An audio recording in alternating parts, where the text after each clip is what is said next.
kelompok 4. Halo, perkenalkan nama saya Ridho Pangestu dari kelompok 4. Hai, perkenalkan saya Vista Vanessa Kansa dari kelompok 4. Hai, saya Satria Ardika dari kelompok 4. Hai teman-teman, saya Riko Akmal Fadli dari kelompok 4. Hai, saya Septia Dwi Rahmawati dari kelompok 4. Perkenalkan, saya Rifki Artanugraha. Saya di sini sebagai anggota dari kelompok 4. Terima kasih.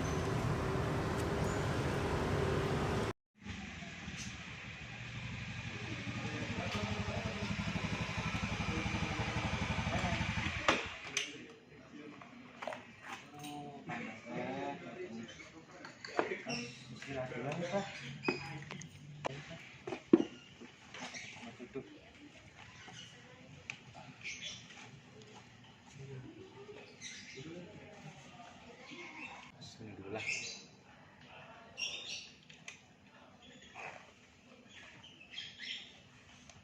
Coba apa ini? Waduh, ada panggilan kantor nih. Cepet ini.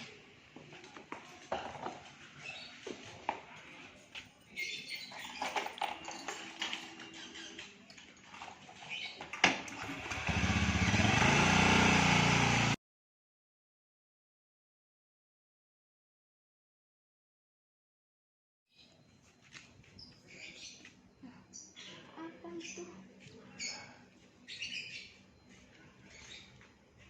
Tas.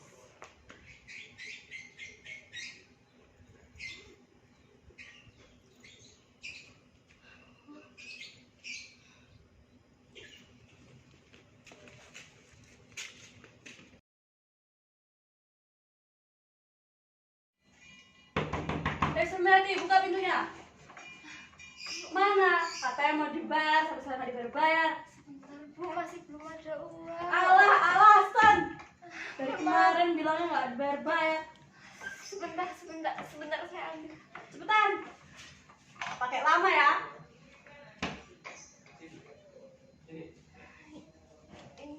Nah, gini dong. Dari kemarin bayar utangnya. Kasih.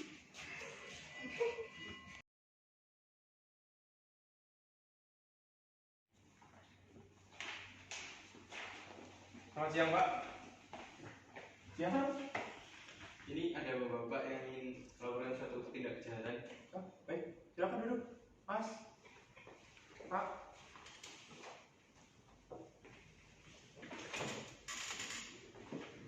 Nah, dengan Bapak siapa? Nama saya Bapak Riko Akmal, Pak. Oke, jadi apa yang ingin Anda laporkan, Pak Riko? Saya ingin melaporkan kasus saya karena saya memiliki tas yang hilang dan tas tersebut ternyata telah dicuri oleh seseorang, Pak. Dan isinya barang-barang berharga milik saya. Kapan dan di mana tas itu dicuri? Atau mungkin terakhir kali Bapak melihat? Seingatnya saya itu di sekitaran kampung pada hari Rabu tanggal 20 Januari kemarin. Oh, kemarin ya, oke. Apakah ada saksi dan juga rekaman mungkin yang dapat memperkuat laporan Bapak? Kalau saksi saya punya, Pak. Sebelah saya ini adalah orang yang telah melihat kejadian tersebut. Oh, baik. Mungkin saya akan menanyai saksi dan juga saya akan melakukan penyelidikan lebih lanjut lagi terkait apa yang Bapak laporkan. Jadi mohon tunggu sampai beberapa hari sehingga tim kami selesai melakukan penyelidikan. Baik, terima kasih. Kerjasama. Oke, terima kasih. Nah, tolong antarkan mereka keluar ya. Siapa? Silakan.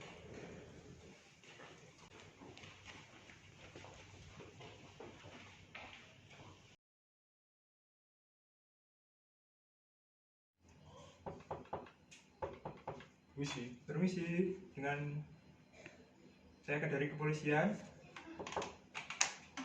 Ya, jadi begini, Nenek Sumiati.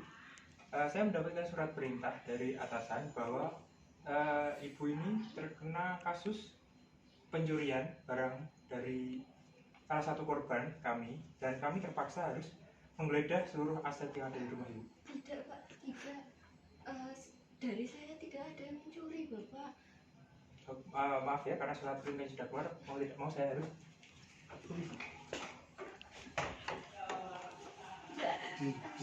Pak, tidak ada. Geledah semuanya, Pak.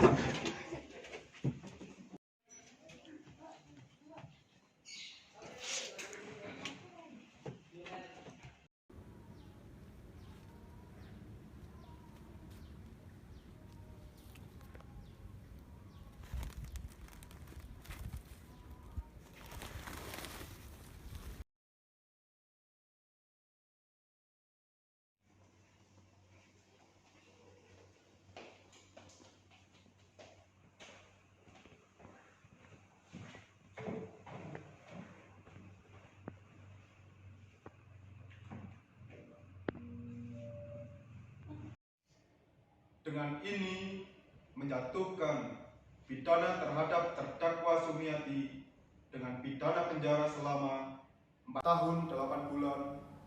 Demikian sidang perkara atas tuntutan pasal 362 KUHP tentang pencurian barang pribadi nyatakan ditutup.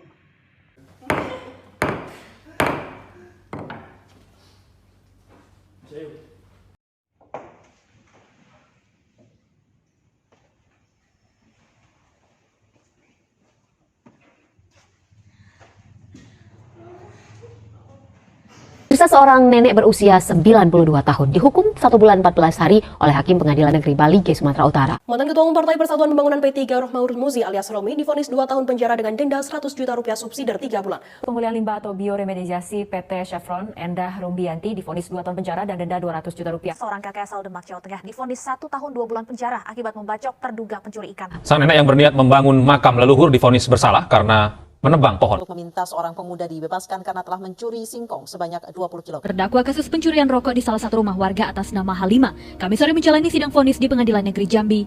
Ia dijatuhi hukuman 2 tahun penjara lantaran terbukti menerima gratifikasi dalam proyek pengembangan Rumah Sakit Umum Kasih Bunda Cimahi. Hukum tunggul ke atas namun tajam ke bawah. Berdasarkan Undang-Undang Dasar Negara Republik Indonesia tahun 1945. Dalam pasal 1 ayat 3 yang berbunyi negara Indonesia adalah negara hukum, dan pasal 27 ayat 1 yang berbunyi segala warga negara bersamaan kedudukannya di dalam hukum dan pemerintahan dan wajib menjunjung hukum dan pemerintahan itu dengan tidak ada kecualinya. Hal ini dapat diartikan bahwa Indonesia adalah negara hukum dan setiap warga negara diberikan persamaan dan keadilan hak dalam hukum dan pemerintahan, namun juga memiliki kewajiban menjunjung hukum dan ikut serta dalam setiap perubahan dan kebijakannya. Pencurian atau pengambilan barang milik orang lain memang tindakan yang tidak benar dan sepatutnya mendapat sebuah hukuman.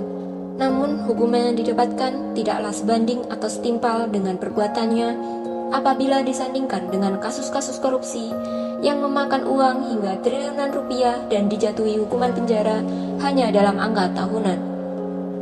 Melihat banyaknya kejadian yang serupa, kita sebagai warga negara Indonesia sudah sepatutnya harus bertindak dan menyuarakan suara untuk perbaikan terhadap hukum di Indonesia.